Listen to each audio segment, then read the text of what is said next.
सुमतिभिरनुमेजं शुभ्रकाजं सकाजं सुखमजमनपाजं मुक्तिपाजं विमाजं गृहजमहममेजं ध्येयमाम्नाजगेयं सदजमसदजेयं श्रीसहायं भजेयं तपस्वाध्याय शुश्रूषा कृष्णपूजारतं मुनिं विश्वेशमिष्टदं वन्दे परिम्राट् चक्रवर्तिनं श्रीगुरुभ्यो नमः। हरिः ओम्।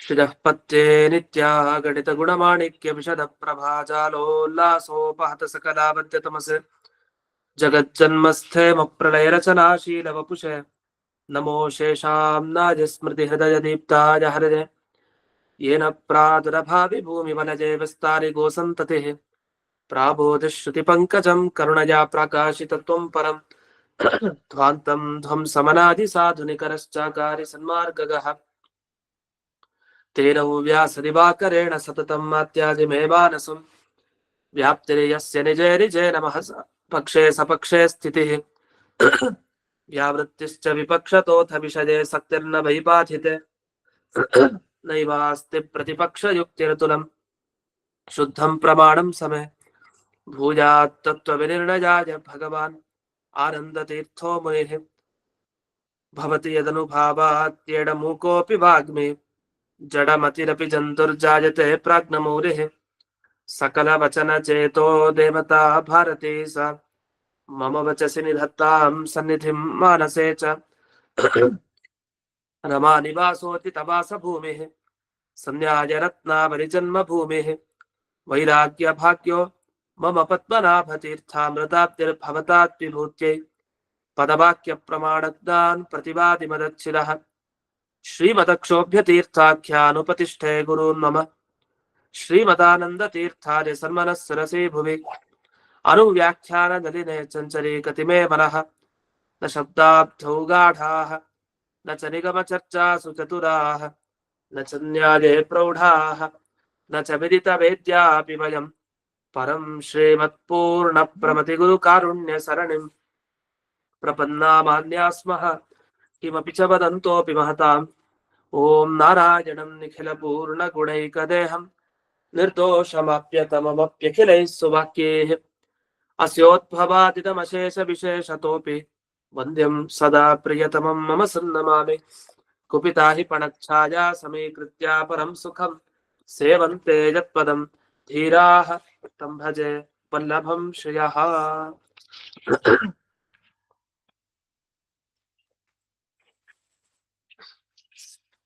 ಈಗ ಇಲ್ಲಿಯವರೆಗೆ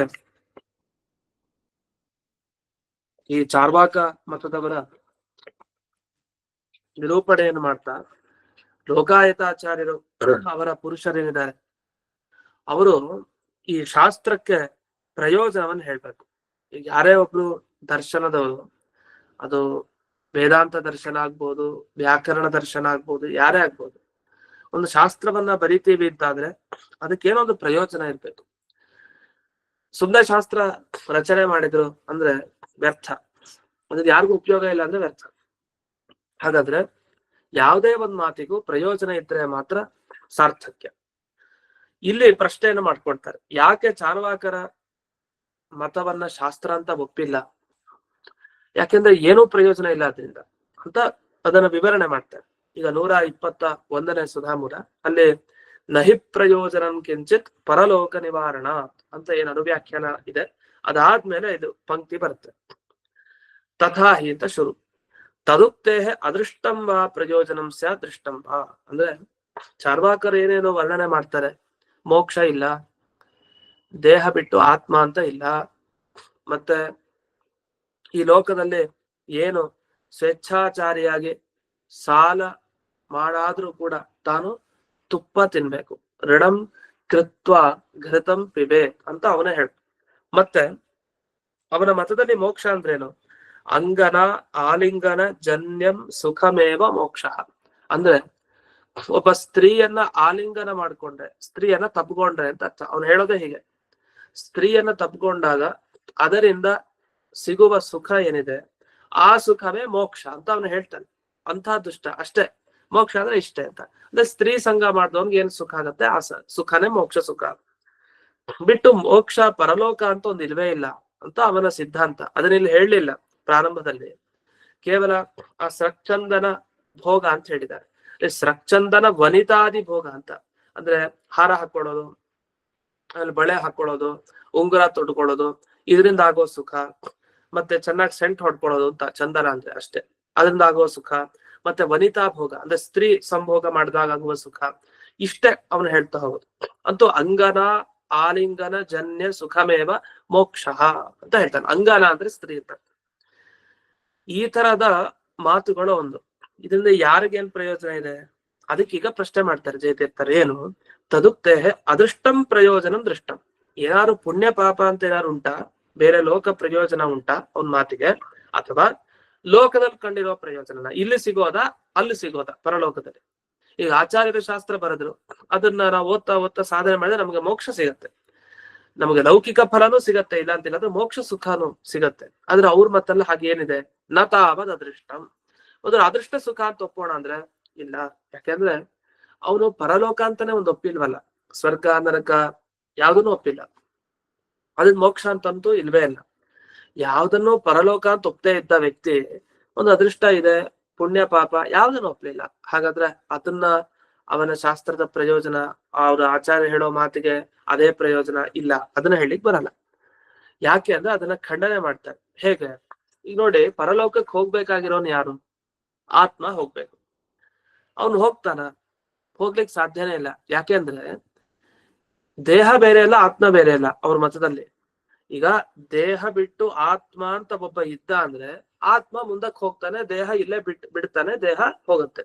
ಆದ್ರೆ ಚಿತೆ ಏರಿಸಿದಾಗ ಚಿತೆ ಮೇಲೆ ಅವನು ಯಾವ ಜೀವ ಇರ್ತಾನೆ, ಆ ಜೀವ ಆ ದೇಹದ ಜೊತೆಗೆ ಹೊರಟೋಗ್ಬಿಡ್ತಾನೆ ಅಷ್ಟೇ. ಅಂದ್ರೆ ಅವನು ಜೀವ ಅನ್ನೋ ವಸ್ತುನು ಹೊರಟೋಯ್ತು ಅಂತ ಅರ್ಥ.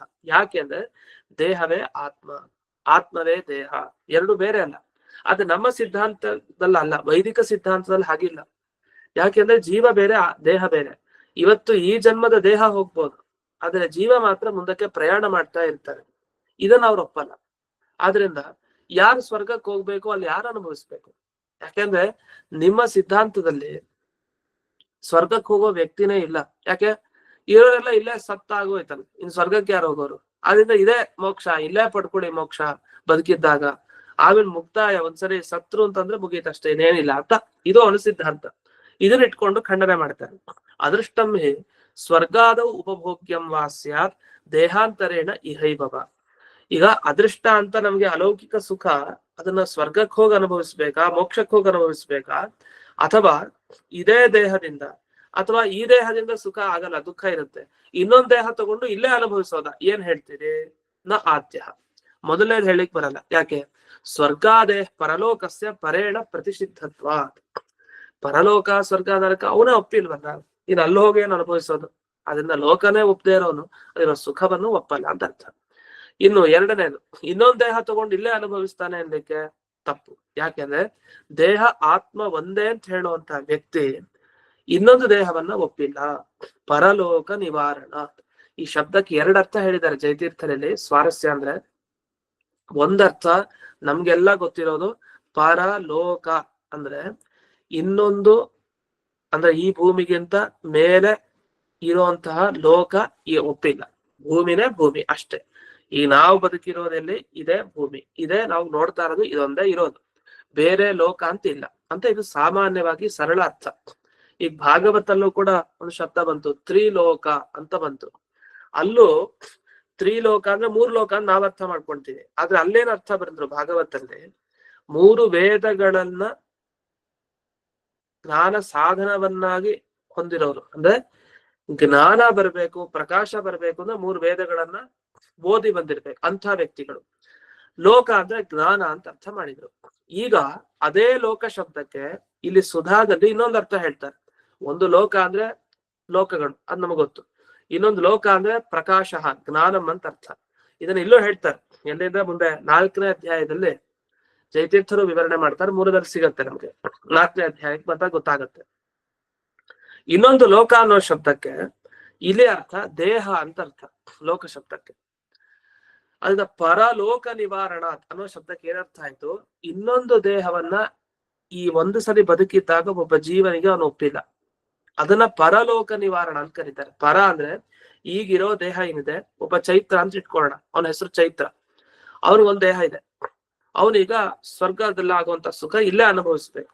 ಅದಕ್ಕೆ ಇನ್ನೊಂದ್ ದೇಹ ತಗೊಂಡು ಈ ಭೂಮಿಯಲ್ಲೇ ಅವ್ನು ಅನುಭವಿಸ್ಲಿಕ್ಕೆ ಅವ್ನಿಗೆ ಆಗಲ್ಲ. ಯಾಕೆ ಅಂದ್ರೆ ಅವನಿಗೆ ಚೈತ್ರ ದೇಹ ಇತ್ತ, ಅದೊಂದೇ ದೇಹ, ಅವನಿಗೆ ಇನ್ನೊಂದ್ ದೇಹ ಸಿಗಲ್ಲ.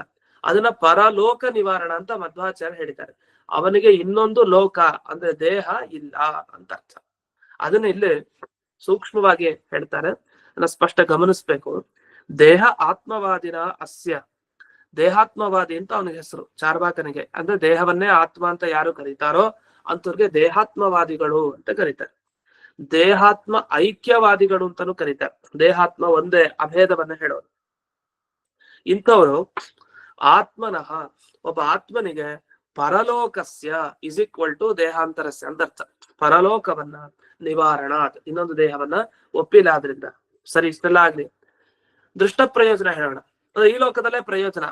ಅವ್ರ ಆಚಾರ್ಯರು ಏನೇನು ಉಪದೇಶ ಮಾಡ್ತಾರೆ, ಲೋಕಾಯತ ಆಚಾರ್ಯರು, ಇಲ್ಲೇ ಪ್ರಯೋಜನ ಪಡೆಯಲಿಕ್ಕೆ ಅವ್ರ ಉಪದೇಶ ಅಂದ್ರೆ. ಹಾಗಾದ್ರೆ ಅರ್ಥ ಕಾಮ ಲಾಭ ಅನುಪಲಂಭ. ಈಗ ಇಲ್ಲಿ ನೀವೇನಾದ್ರೂ ಗೊತ್ತಿರೋ ವಿಷಯವನ್ನೇ ಹೇಳ್ತಾ ಇದ್ರೆ ಆಚಾರ್ಯರಿಗಾಗ್ಲಿ ಶಿಷ್ಯರಿಗಾಗ್ಲಿ ಯಾವ ಲಾಭನೂ ಇಲ್ಲ, ದುಡ್ಡಿನ ಲಾಭನೂ ಇಲ್ಲ, ಕಾಮ ಲಾಭನೂ ಇಲ್ಲ ಅಂತ ಹೇಳ್ತಾರೆ. ಯಾಕಿಲ್ಲ ಅಂತಂದ್ರೆ ಅದನ್ನ ಮುಂದೆ ಬಿಡಿಸ್ತಾ ಹೋಗ್ತಾರೆ ಯಾಕಿಲ್ಲ ಅಂತ. ಇಲ್ಲಿ ಬಿಡಿಸೋದಿಷ್ಟು ಗುರು ಶಿಷ್ಯಯೋಹೋ ಅರ್ಥ ಕಾಮಯೋಹೋ ಲಾಭಾನುಪರಂಭ. ಈಗ ಚಾರ್ವಾಕ ಶಾಸ್ತ್ರವನ್ನ ಇಷ್ಟೆಲ್ಲಾ ಕೇಳಿಯೂ ಕೂಡ ಸಿಗೋದ್ ದುಡ್ಡು, ಸಿಗೋದು ಕಾಮ ಅಂತಾನೆ ಆದ್ರೆ ಅದು ಹಾಗೆ ಸಿಗತ್ತೆ. ಇವ್ನು ಉಪದೇಶ ಪಡ್ಕೊಂಡು ಏನ್ ಪಡೆಯೋದು? ಅದನ್ನ ಉಪದೇಶ ವ್ಯರ್ಥ. ಗುರುಗಳಿಗೂ ಉಪಯೋಗ ಇಲ್ಲ, ಶಿಷ್ಯನಿಗೂ ಉಪಯೋಗ ಇಲ್ಲ. ಯಾಕಂದ್ರೆ ಇವ್ರು ಹೇಳ್ಕೊಡೋದೇನೋ ಈ ಲೋಕದ್ದು, ಲೌಕಿಕದ ಬಗ್ಗೆ ಪ್ರವಚನ, ಅಲೌಕಿಕದ ಬಗ್ಗೆ ಪ್ರವಚನನೇ ಇಲ್ಲ. ಈಗ ಸ್ವರ್ಗ ನರಕ ಮೋಕ್ಷ ಯಮಲೋಕ ಶಿಕ್ಷೆ ಅದು ಇದು ಅಂತ ಮಾತಾಡಿದ್ರೆ, ಅಥವಾ ಏನೋ ಅತೀಂದ್ರಿಯ ಪುಣ್ಯ ಪಾಪ ಅಂತ ಮಾತಾಡಿದ್ರೆ, ಸಾಧನೆ ಅಂತೆಲ್ಲ ಮಾತಾಡಿದ್ರೆ, ವ್ರತ ತಪಸ್ಸು ಅಂತ ಮಾತಾಡಿದ್ರೆ ಒಂದ್ ಅರ್ಥ ಇದೆ. ಕೂತ್ಕೊಳ್ಳೋ ಶಿಷ್ಯ ಕೇಳ್ತಾನೆ. ಬರೀ ಲೌಕಿಕ ಹೇಳ್ತಾ ಕೂತ ಲೌಕಿಕದೆಲ್ಲ ಗೊತ್ತೇ ಇದೆಯಲ್ಲ, ಲೌಕಿಕ ಪದ ಸಿಕ್ಕೇ ಸಿಗತ್ತೆ, ಇದರಿಂದ ನಮಗೆ ಏನು ಲಾಭ? ಹಾಗೆ ಚಿಂತೆ. ಯಾಕೆಂದ್ರೆ ಹಾಗಾದ್ರೆ ಲೌಕಿಕ ಗ್ರಂಥದ ಬಗ್ಗೆ ಇರೋದು ಪ್ರವಚನ ಯಾರ್ದು? ಚಾರ್ವಾಕಂದು. ಯಾವಾಗ್ಲೂ ಲೌಕಿಕನೇ ಮಾತಾಡೋದು. ಆ ಲೌಕಿಕವಾದದ್ದು ಹೇಳ್ತಾರೆ ಅಂದ್ರೆ ಜನರಿಗೆ ಅದು ಬೇರೆ ದಿನದಲ್ಲೂ ಸಿದ್ಧ, ಅದನ್ನ ಇಲ್ಲಿ ಬಂದು ಪಡ್ಕೊಳ್ಳೋ ಅಗತ್ಯ ಇಲ್ಲ. ಆದ್ರಿಂದ ಲೌಕಿಕವಾದ ಫಲವನ್ನೇ ನೀಡುವಂತ ನಿಮ್ಮ ಶಾಸ್ತ್ರ ಅದು ವ್ಯರ್ಥ, ಅದು ಯಾರಿಗೂ ಬೇಕಾಗಿಲ್ಲ. ಆದ್ರಿಂದ ದೃಷ್ಟ ಪ್ರಯೋಜನನೂ ಇಲ್ಲ ನೀನ್ ಹೇಳೋದಕ್ಕೆ, ಅದೃಷ್ಟ ಪ್ರಯೋಜನನೂ ಇಲ್ಲ, ಮತ್ ಯಾಕೆ ನೀನ್ ಮಾತಾಡ್ತಿ ಅಂತ ಇಷ್ಟು ಆ ಲೋಕಾಯತಾಚಾರ್ಯರ ಮಾತಿಗೆ ಖಂಡನೆಯನ್ನು ಮಾಡಾಯ್ತು. ಇನ್ನು ಮುಂದಕ್ಕೆ ಹೋಗೋಣ. 122ನೇ ಸುಧಾಮೂಲ. ಇಲ್ಲಿ ಬರುವಂತ ವಿಷಯ ಏನು? ಈಗ ಈ ಧರ್ಮ ಅಧರ್ಮ ಯಾವ್ದು ಇಲ್ಲ ಅಂತ ಅವ್ನು ಹೇಳ್ತಾನೆ. ಪುಣ್ಯ ಇಲ್ಲ, ಪಾಪ ಇಲ್ಲ, ಸತ್ಕರ್ಮ ದುಷ್ಕರ್ಮ ಯಾವ ಕರ್ಮನೂ ಇಲ್ಲ, ಎಲ್ಲ ಅವನು ಅಲಗಳಿತಾನೆ, ಯಾವ್ದು ಇಲ್ಲ ಅಂತ. ಯಾಕೆ ಹೀಗೆ ಹೇಳ್ತಾನೆ ಅಂತಂದ್ರೆ ಅವನು ಹೇಳೋದಿಷ್ಟೇ. ಅಲ್ಲ, ಜನ ಎಲ್ಲ ಸುಮ್ನೆ ಒದ್ದಾಡ್ತಾ ಇದ್ದಾರೆ, ಏಕಾದಶಿ ಉಪವಾಸ ಮಾಡಿ ಒದ್ದಾಡ್ತಾರೆ, ಮತ್ತೆ ಚಾಂದ್ರಾಯಣ ವ್ರತ ಮಾಡಿ ಒದ್ದಾಡ್ತಾರೆ, ಪಯೋವ್ರತ ಮಾಡಿ ಒದ್ದಾಡ್ತಾರೆ. ಎಷ್ಟೆಷ್ಟು ಒದ್ದಾಡ್ತಾ ಇದ್ದಾರೆ. ಎಲ್ಲ ತಮ್ಮ ಕಾಮನೆ ಆಸೆಗಳನ್ನೆಲ್ಲ ಪಕ್ಕಕ್ಕೆ ಇಟ್ಕೊಂಡು ಒದ್ದಾಡ್ತಾ ಇದ್ದಾರೆ ವ್ರತ ಮಾಡ್ಕೊಂಡು. ಯಾಕೆ ಹೀಗೆ ಮಾಡ್ಕೊಳ್ತಾರೆ? ಯಾವತ್ತು ನಮ್ಮ ಆಸೆಗೆ ಅಡ್ಡಿ ಇವೆಲ್ಲ. ಈ ಧರ್ಮಾಚರಣೆ ಅದು ಇದು ಏನಿದೆ ಇದೆಲ್ಲ ನಮ್ಮ ಆಸೆಗಳಿಗೆ ಅಡ್ಡಿ ತರೋದು. ಅಂತ ಮಾತುಗಳನ್ನೆಲ್ಲ ನಮ್ಮ ಋಷಿ ಮುನಿಗಳು ಸಾಕಷ್ಟು ಜನ ಬರೆದು ಬಿಟ್ಟಿದ್ದಾರೆ. ಇವರೆಲ್ಲ ಏನ್ ಮಾಡ್ತಾ ಇದ್ದಾರೆ ಅಂದ್ರೆ ಜನರಿಗೆ ಸ್ವಚ್ಛಂದವಾಗಿ ಸುಖ ಅನುಭವಿಸ್ತಾ ಇರೋ ಹಾಗೆ ಇವ್ರು ಮಾಡ್ತಾ ಇದ್ದಾರೆ. ಇವರಿಂದ ಏನಾಗ್ತಾ ಇದೆ, ಜನರೆಲ್ಲ ಒಂದು ಕಟ್ಟುಪಾಡು ಹಾಕೊಂತ ಇದ್ದಾರೆ, ಒದ್ದಾಡ್ತಾ ಇದ್ದಾರೆ. ಅಯ್ಯೋ ವ್ರತ, ಅಯ್ಯೋ ಪೂಜೆ, ಅಯ್ಯೋ ಇಷ್ಟು ನಿಯಮ, ಅದು ಇದು ಯಾಕೆ ಬೇಕು? ಆರಾಮಾಗಿ ಸ್ವೇಚ್ಛಾಚಾರಿಯಾಗಿ ವಿಹಾರ ಮಾಡ್ಕೊಂಡು ಆರಾಮಾಗಿ ಆನಂದವನ್ನ ಏನೇನು ಅನುಭವಿಸ್ಬೇಕು ಅದೆಲ್ಲದಕ್ಕೂ ತೊಂದರೆ ಮಾಡ್ತಾ ಇರೋರು ನೀವೇ ವೈದಿಕ ಸಿದ್ಧಾಂತದವರು ಅಂತ ನಮ್ಮ ಮೇಲೆ ನೇರ ಆಕ್ಷೇಪ ಅವ್ರದ್ದು. ಆದ್ರೆ ನಾವ್ ನೋಡಿ, ನಮ್ಮ ಆಚಾರ್ಯರು ನೋಡಿ ಎಲ್ರಿಗೂ ಸ್ವೇಚ್ಛಾಚಾರಿಯಾಗಿ ವರ್ತನೆ ಮಾಡ್ಲಿಕ್ಕೆ ಬಿಟ್ಬಿಟ್ರು. ನಮ್ಮಲ್ಲಿ ನಿಮ್ ತರ ಧರ್ಮಾಧರ್ಮ ವ್ಯವಸ್ಥೆ ಇಲ್ಲ, ಪುಣ್ಯ ಪಾಪ ಇಲ್ಲ, ಯಾವ ವ್ರತ ಇಲ್ಲ, ಯಾವ ಉಪವಾಸ ಇಲ್ಲ, ಏನಿಲ್ಲ. ಆರಾಮಾಗಿ ಮನಸ್ಸು ಬಂದ ಹಾಗೆ ಅವ್ರಿಗೆ ಏನ್ ಅನ್ಸತ್ತೋ ಹಾಗೆ ಮಾಡ್ಬೋದು. ಆದ್ರಿಂದ ಯಾರ ಆಸೆಗೂ ಕೂಡ ನಾವು ಅಡ್ಡಿ ತರ್ಲಿಲ್ಲ. ನೀವಾದ್ರೆ ಯಾವಾಗಲೂ ಅಡ್ಡಗಾಲ್ ಹಾಕ್ತೇನೆ. ಯಾರ ಆಸೆಗೂ ಅದ್ ಮಾಡ್ಬೇಡ, ಇದ್ ಮಾಡ್ಬೇಡ, ಬರೀ ಇದೇ ನಿಮ್ ಕೆಲಸ. ಅದರಿಂದ ನಮ್ಮಿಂದ ಜಾಸ್ತಿ ಜನಕ್ಕೆ ಉಪಕಾರನೋ ನಿಮ್ಮಿಂದ ಜಾಸ್ತಿ ಜನಕ್ಕೆ ಉಪಕಾರನೋ ಯೋಚನೆ ಮಾಡಿ. ನಿಮ್ಮಿಂದ ಬರೀ ತೊಂದ್ರೆ, ನಮ್ಮಿಂದ ಬರೀ ಉಪಕಾರ ಅಂತ ಇಷ್ಟು ಮಾತನ್ನ ಈ 2 ಸಾಲಿನಲ್ಲಿ ಜಯತೀರ್ಥರು ವಿವರಣೆ ಮಾಡ್ತಾರೆ. ಅದ್ ಹೇಗೆ ನೋಡೋಣ. ವೈದಿಕಾನಾಂ ಧರ್ಮಾಧರ್ಮ ವ್ಯವಸ್ಥಾಪಕೈ ವಚನೈ ಉಪರುದ್ಧ ಕಾಮ ಭೋಗಾನಾಂ ಪ್ರಾಣಿನಾಂ. ನೋಡಿ, ವೈದಿಕರು ಏನ್ ಮಾಡಿದ್ದಾರೆ? ಧರ್ಮ ಅಧರ್ಮ ವ್ಯವಸ್ಥೆ ಮಾಡುವಂತ ವಚನ ಮಾತುಗಳನ್ನು ಹೇಳಿದ್ದಾರೆ. ಇದರಿಂದ ಏನ್ ತೊಂದ್ರೆ ಆಯ್ತು? ಉಪರುದ್ಧ ಕಾಮ ಭೋಗ. ಏನೇನ್ ಆಸೆ ಪಟ್ಟು ಇದನ್ನ ಭೋಗಿಸ್ಬೇಕು, ನಂಗೆ ಇದ್ ಬೇಕು ಅಂತ ಅನ್ಕೊಳ್ತಾರೋ ಜನ, ಅದೆಲ್ಲ ಉಪರುದ್ಧ ತಡೆ ಹಿಡ್ಕೊಂಡು ಅಯ್ಯೋ ಬೇಡ ಬೇಡ ಬೇಡ ಅಂತ ಹಿಂಜರಿತಾ ಹೋಗ್ತಾರೆ ಎಲ್ಲ ಪ್ರಾಣಿಗಳು. ಆದ್ರೆ ಇವ್ರಿಗೆಲ್ಲ ನಾವೇನು ಹೇಳ್ಕೊಟ್ವಿ ಗೊತ್ತಾ? ಧರ್ಮಾದಿ ಅಭಾವ ಪ್ರತಿಪಾದನೆನ. ಯಾವ ಧರ್ಮ ಇಲ್ಲ, ಯೋಚನೆ ಮಾಡ್ಬೇಡಿ, ಆರಾಮಾಗಿ ಓಡಾಡ್ಕೊಂಡು ಏನ್ ಬೇಕೋ ಮಾಡ್ಕೊಳ್ಳಿ ಅಂತ ಹೇಳ್ಕೊಟ್ವಿ. ಆಗೇನಾಯ್ತು? ಕಾಮ ಉಪಭೋಗ ರೋಧ ನಿವೃತ್ತಿ. ಏನ್ ಕಾಮನೆಯಿಂದ ಇದನ್ ಭೋಗಿಸ್ಬೇಕು, ನಂಗೆ ಅದ್ ಬೇಕು, ಇದ್ ತಿನ್ಬೇಕು, ಆತರ ಮಾಡ್ಬೇಕು, ಎಂಜಾಯ್ ಮಾಡ್ಬೇಕು, ಏನೇನ್ ಮಾಡ್ಬೇಕು ಸಂಭ್ರಮದಿಂದ ಆಚರಣೆ, ಅದೆಲ್ಲವನ್ನು ಕೂಡ ನಾವು ತೋರಿಸ್ಕೊಟ್ವಿ. ಆಗ ಕಷ್ಟದನ್ನೆಲ್ಲ ಬಿಟ್ಬಿಟ್ರು, ಇದೆಲ್ಲ ಯಾವ್ದು ಬೇಡ ಅಂತ. ಇದೇ ಉಪಕಾರ ನಾವು ಮಾಡಿದ್ದು ಬೇರೆಯವ್ರಿಗೆ. ಅದನ್ನ ನಮ್ಮ ಆಚಾರ್ಯರ ಮಾತಿಗೆ ಪ್ರಯೋಜನ ಇಲ್ಲ ಅಂತ ಹೇಳ್ತೀರಲ್ಲ, ನಿಜ. ನೀವ್ ಹೇಳ್ದಾಗೆ ಪರಲೋಕ ಏನೋ ಪ್ರಯೋಜನ ಇಲ್ಲ, ಯಾಕೆ ಪರಲೋಕ ನಾವು ಒಪ್ಪಿಲ್ಲ. ಹಾಗಂತ ಈ ಲೋಕದಲ್ಲಿ ನಮ್ಮ ಆಚಾರ್ಯರ ಮಾತಿಗೆ ಬೆಲೆ ಉಂಟು, ಪ್ರಯೋಜನ ಇದೆ. ಯಾಕೆ ಅಂದ್ರೆ ನೀವು ಎಲ್ಲಾ ಜನರನ್ನು ಹಿಡಿದು ಬಿಟ್ಟಿದ್ದೀರಿ ಬೇಡ ಬೇಡ ಅಂತ. ಎಲ್ಲ ಧರ್ಮ ಅದು ಇದು ಅಂತೆಲ್ಲ ಉಪದೇಶ ಕೊಟ್ಟು ಅವ್ರನ್ನ ಸ್ವೇಚ್ಛಾಚಾರಿಗಳಾಗಿ ವರ್ತಿಸೋ ಹಾಗೆ ಬಿಡ್ತಾ ಇಲ್ಲ, ಕಟ್ ಹಾಕಿದಿರಿ. ನೀವೇನ್ ಕಟ್ ಹಾಕಿದಿರಲ್ಲ ಅದನ್ನೆಲ್ಲ ಬಿಡಿಸಿ ಅವ್ರನ್ನ ಸ್ವೇಚ್ಛಾಚಾರಿಗಳಾಗಿ ಮಾಡಿ ಯಥೇಷ್ಟ ಕಾಮೋಪಭೋಗ ಹೇಗ್ ಬೇಕೋ ಅವ್ರ ಮನಸ್ಸು ಬಂದಾಗೆ ಉಪಭೋಗಿಸ್ಲಿಕ್ಕೆ ನಾವು ಅನುಕೂಲ ಮಾಡ್ಕೊಟ್ಟಿದ್ದೀವಿ. ಆದ್ರಿಂದ ನಮ್ಮ ಆಚಾರ್ಯರು ಹೇಳೋದಕ್ಕೆ ಪ್ರಯೋಜನ ಈ ಲೋಕದಲ್ಲೇ ಉಂಟು, ಅದೇ ದೇಹದಲ್ಲೇ ಉಂಟು, ಬೇರೆ ದೇಹನೂ ಬೇಕಾಗಿಲ್ಲ ನಮ್ಗೆ ಅಂತ. ಆ ಹಿಂದಿನ ಮತವನ್ನ ಅವನು ಈ ತರ ಬಳಸ್ಕೊಂತಾರೆ, ನಮ್ಗೆ ಅವನು ವಿಪರೀತವಾಗಿ ಉತ್ತರ ಕೊಡ್ಲಿಕ್ಕೆ ಶುರು ಮಾಡ್ದ. ಆಗ ಅವನು ಇನ್ನೂ ಮಾತು ಹೇಳ್ತಾನೆ, ಇನ್ನು ಮುಂದುವರಿಸ್ತಾನೆ, ಬಿಡಲ್ಲ. ನಿಜ, ನೀವ್ ಇದ್ರ ಮೇಲೆ ಒಂದ್ ಪ್ರಶ್ನೆ ಮಾಡ್ಬೋದು ನಮ್ಗೆ.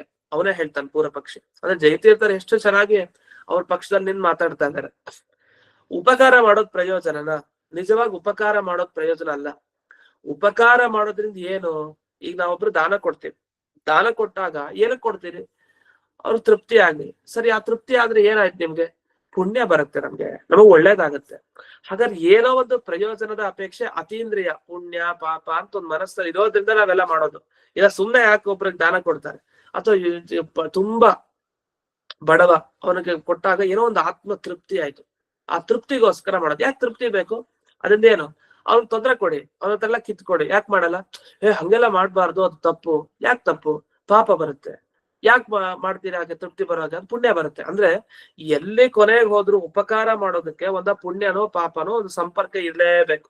ಧರ್ಮಾಧರ್ಮಗಳ ವ್ಯವಸ್ಥೆ ಇಲ್ಲದೆ ಅದನ್ನ ಒಪ್ಪದೇನೆ ಒಬ್ಬರಿಗೆ ಉಪಕಾರ ಒಬ್ಬರಿಗೆ ಅಪಕಾರ ಇದು ಯಾವ್ದು ನಡೆಯಲ್ಲ. ಮತ್ತೆ ಹಾಗಾದ್ರೆ ನೀನು ಉಪಕಾರ ಆಗತ್ತೆ, ಜನರೆಲ್ಲ ಒಳ್ಳೆ ಆರಾಮಾಗಿ ಅವ್ರು ಸ್ವೇಚ್ಛಾಚಾರಿಗಳಾಗಿ ವರ್ತಿಸ್ಬೋದು, ಅದಕ್ಕೋಸ್ಕರ ನಮ್ಮ ಆಚಾರ್ಯರು ಹೇಳಿದ್ದು ಅಂತ ನೀನು ಉಪಕಾರವನ್ನ ವಸ್ತುತ ಸ್ವರೂಪೇಣ ಪ್ರಯೋಜನ ಅಲ್ಲ, ಉಪಕಾರ ಮಾಡೋದೇ ಪ್ರಯೋಜನ ಅಲ್ಲ. ಅಥವಾ ಯಾವ್ದೋ ಪರಲೋಕ ದೊರಕಿಸ್ಕೊಡುತ್ತೆ ಅದೂ ಅಲ್ಲ. ಆದ್ರೆ ಉಪಕರ್ತಾರಂ ಪ್ರತಿ ಉಪಕುರ್ವಂತೇವ.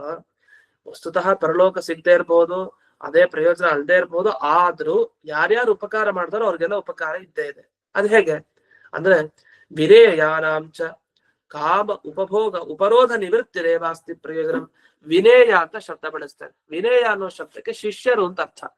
ಯಾರು ಗುರುಗಳನ್ನೇ ಅನುಸರಿಸಿಕೊಂಡು ತಮ್ಮ ಕೆಲಸ ಮಾಡ್ತಾರೋ, ವಿನೀತರಾಗಿ ವಿನಯನ ಗುರುಗಳನ್ನೇ ವಿಶೇಷವಾಗಿ ಹಿಂಬಾಲಿಸ್ಕೊಂಡು ಹೋಗಿ ಸೇವೆ ಮಾಡ್ತಾ ಇರ್ತಾರೋ ಅಂತವ್ರಿಗೆ ವಿನೇಯ ಅಂತ ಕರೀತಾರೆ. ಶಿಷ್ಯರಿಗೆ ವಿನೇಯ ಅಂತ ಶಬ್ದ ಬಳಸ್ತಾರೆ. ಆ ಸಂಸ್ಕೃತ ಸಾಹಿತ್ಯದಲ್ಲಿ ತುಂಬಾ ಸಲ ಬಳಸ್ತಾರೆ ವಿನೇಯರು ಅಂತ. ವಿನೇಯರು ಯಾಕೆ ಪ್ರವೃತ್ತಿ ಮಾಡಲ್ಲ ಇಲ್ಲಿ ಅಂತ ಕೇಳ್ತಾರೆ. ವಿನೇಯರು ಅಂದ್ರೆ ಶಿಷ್ಯರು ಅಂತ ಅರ್ಥ. ಈ ಅರ್ಥದಲ್ಲಿ ಏನ್ ಪ್ರಯೋಜನ ಆಯ್ತು ಶಿಷ್ಯರಿಗೆ ನಿಮ್ಮ ಉಪದೇಶದಿಂದ? ಕಾಮ ಉಪಭೋಗ ಉಪರೋಧ ನಿವೃತ್ತಿ. ಅಂದ್ರೆ ಅವ್ರು ಬಯಸಿದ್ದನ್ನ ಉಪಭೋಗಿಸ್ಲಿಕ್ಕೆ ಏನ್ ಅಡೆತಡೆ ಇತ್ತು, ಅಡೆತಡೆಗಳನ್ನೆಲ್ಲ ನಿವಾರಿಸಿದ್ದೆ ನಮ್ಮ ಆಚಾರ್ಯ ಹೇಳಿದ ಪ್ರಯೋಜನ. ಅದರಿಂದ ನಮ್ಮ ಮತ ವ್ಯರ್ಥ, ನಮ್ಮ ಆಚಾರ್ಯರ ಮಾತು ಸರಿ ಇಲ್ಲ ಹೇಗ್ ಹೇಳ್ತೀರಿ ನೀವು?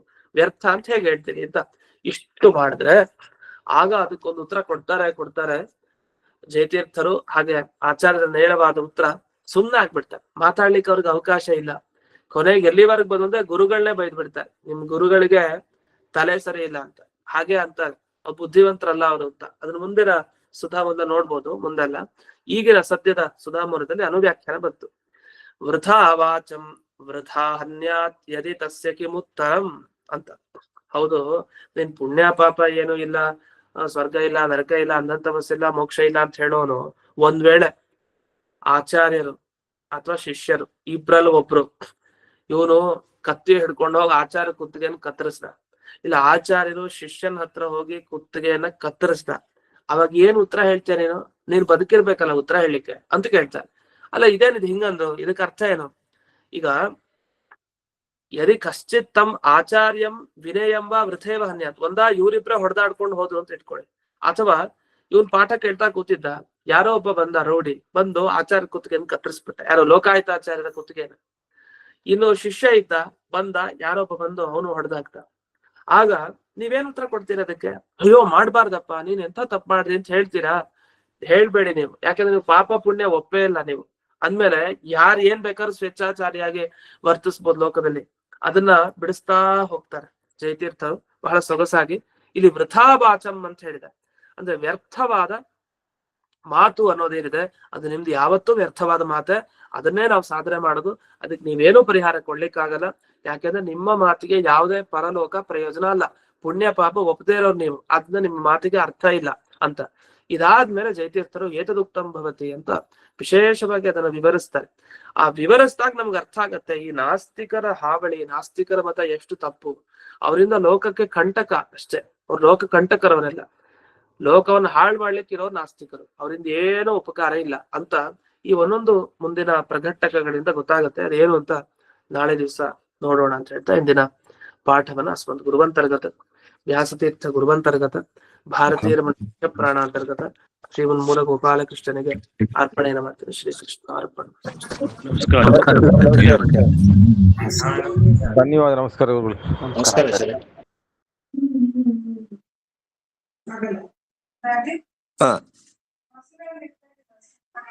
ಹಾ